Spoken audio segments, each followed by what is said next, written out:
নমস্কার, মহাদেব গার্ডেন থেকে কল্যাণী বলছি। আপনারা কেমন আছেন? আশা করি ভালো আছেন, আমিও ভালো আছি। বন্ধুরা, আজকে ছাদ বাগানে আমি একটা ফল গাছ নিয়ে এসেছি।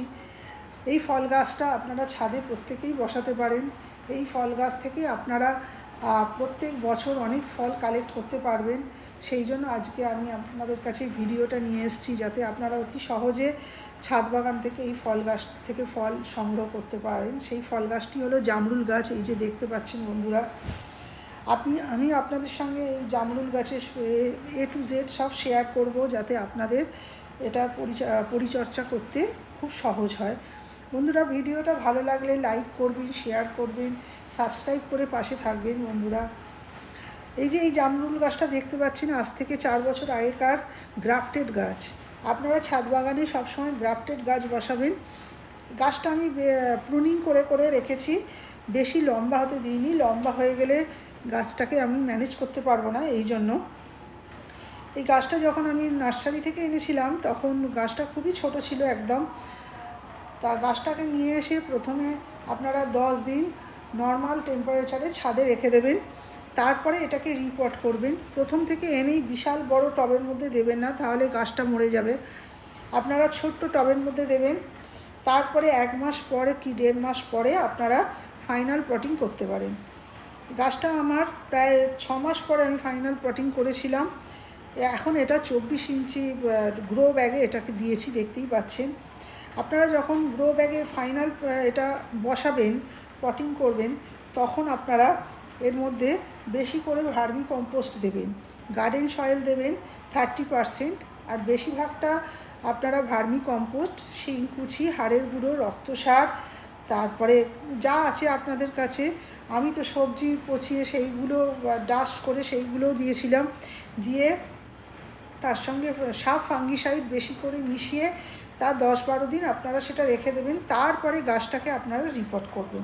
দেখবেন গাছটা আপনার খুব সুন্দর সতেজ হয়ে বড় হচ্ছে। আপনারা যখন এই গাছটাকে বসাবেন, তখন প্রায় এতে তো সমস্ত সার দেয়াই থাকছে। সেই জন্য আপনারা 15 দিন এই গাছে আর কোনো সার দেবেন না, শুধু নর্মাল জল দেবেন। তারপরে গাছের যখন পাতাগুলো একটু বড় হবে, ডালপালা শাখা প্রশাখা বেরোবে, তখন আপনারা প্রতি বছর আপনারা এই গাছটাকে প্রুনিং করে করে এরকম হেলদি গাছ তৈরি করে নেবেন। দেখুন কাণ্ডটা কত মোটা হয়েছে, কত এর ব্রাঞ্চেস বেরিয়েছে। এইগুলো আমি প্রুনিং করে করেই করেছি। যখন বন্ধুরা আপনার গাছে এরকম কচি কচি পাতা আসবে, তখনই দেখবেন এই পাতার ফাঁকে ফাঁকে ফুল এসেছে। যখন ফুলগুলো আসবে, তখনই আপনারা এর ফুল কেয়ারটা শুরু করবেন। ফুল ঠিক আসার আগে আপনাকে মাটিতে, আপনারা যখন সর্ষের খোল পচানোর জল প্রত্যেক সপ্তাহে সপ্তাহে তো দেন, তার সঙ্গে লাল পটাশ মিশিয়ে জল দেবেন। আর যখন ফুল আসার সময় আসবে, আপনারা গাছে 0050 স্প্রে করে দেবেন। দেখবেন আপনার গাছ ভর্তি ফুল এসেছে। আর ফুলগুলো যখন আসবে, তখন আপনাকে বিশেষ পরিচর্যা আপনাকে করতে হবে, নাহলে প্রত্যেকটা ফুলই আপনার ঝরে পড়ে যাবে।